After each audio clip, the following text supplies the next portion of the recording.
Cuando Catherine se fue, y durante varios días más, reflexioné mucho en los detalles de la regresión hipnótica.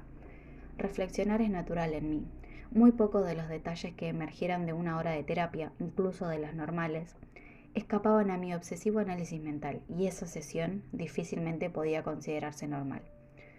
Por añadidura, era muy escéptico con respecto a la vida después de la muerte, la reencarnación, las experiencias de abandono del cuerpo y los fenómenos de ese tipo. Después de todo, según pensaba la parte lógica de mi persona, eso podía ser fantasía de Catherine. En realidad, me sería imposible demostrar la veracidad de sus observaciones o visualizaciones. Pero yo también tenía conciencia, aunque mucho más difusa, de un pensamiento menos emocional. Mantén la mente abierta, me decía ese pensamiento. La verdadera ciencia comienza por la observación. Sus recuerdos podían no ser fantasías ni imaginación. Podía haber algo más de lo que estaba a la vista o al alcance de cualquier otro sentido. Mantén la mente abierta, consigue más datos. Otro pensamiento me importunaba.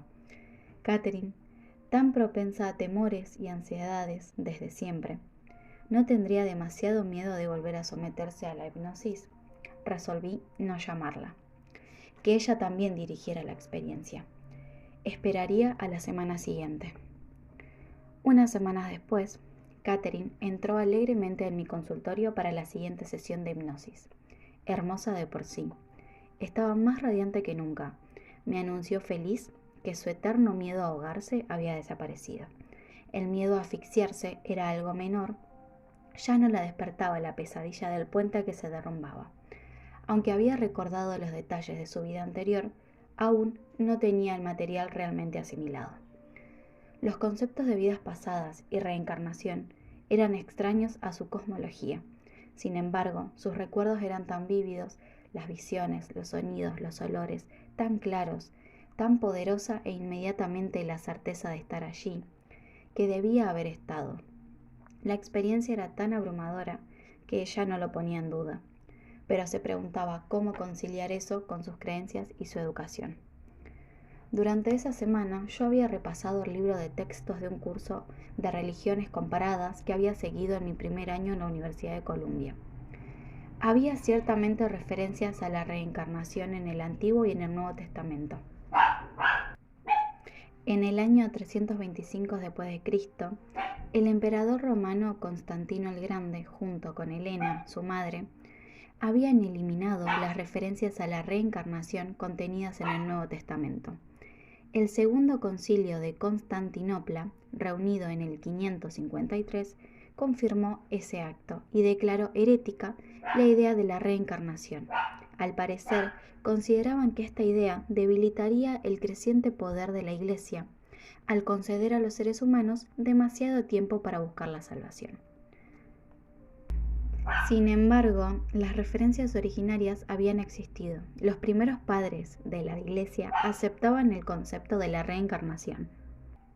Clemente de Alejandría, Orígenes, San Jerónimo y muchos otros estaban convencidos de haber vivido anteriormente de que volverían a hacerlo. Pero yo no había creído nunca en la reencarnación, ni siquiera había pensado mucho en el tema. Aunque mi temprana educación religiosa hablaba de una vaga existencia del alma después de la muerte, la idea no me convencía. Yo era el mayor de 4 hijos, todos los cuales se llevaban 3 años entre sí. Pertenecíamos a una conservadora sinagoga judía de Red Bank, una pequeña ciudad próxima a la costa de New Jersey.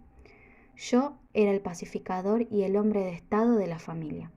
Mi padre se dedicaba más a la religión que al resto de nosotros. Lo tomaba muy en serio, como todo en la vida. Los éxitos académicos de sus hijos eran las grandes alegrías de su existencia. Cualquier discordia doméstica lo alteraba con facilidad. Entonces se retiraba, dejando que yo interviniera como mediador. Aunque esa resultó ser una excelente práctica preparatoria para hacer carrera en la psiquiatría, mi niñez estuvo más cargada de responsabilidades de lo que yo, retrospectivamente, habría querido. Salí de la infancia convertido en un joven muy serio, habituado a tomar sobre sí demasiadas responsabilidades. Mi madre se pasaba la vida mostrando amor. No había límite que se le interpusieran. Era más simple que mi padre. Utilizaba la culpa, el martirio, la pena, llevada al extremo, y la identificación con sus hijos como instrumentos de manipulación. Todo sin segundas intenciones. Pero rara vez se mostraba triste o malhumorada, y siempre se podía contar con su amor y su apoyo. Mi padre tenía un buen trabajo como fotógrafo industrial, pero, aunque siempre tuvimos comida en abundancia, el dinero escaseaba mucho. Peter, mi hermano menor, nació cuando yo tenía 9 años. Tuvimos que repartir a 6 personas en un pequeño apartamento de 2 dormitorios con un jardín en la planta baja.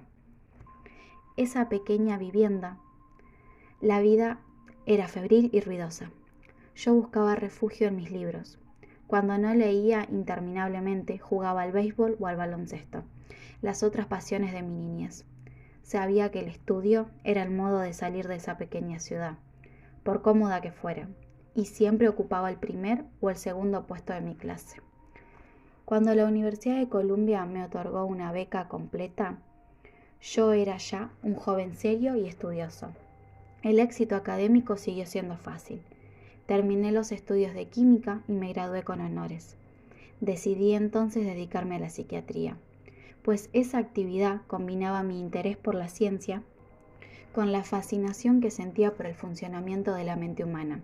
Por añadidura, la carrera médica me permitía expresar mi interés y mi compasión por el prójimo. Mientras tanto, había conocido a Caroline durante unas vacaciones pasadas en un hotel de Catskill Mountain, donde yo trabajaba de camarero y ella se hospedaba. Ambos experimentamos una inmediata atracción mutua, una fuerte sensación de familiaridad y bienestar.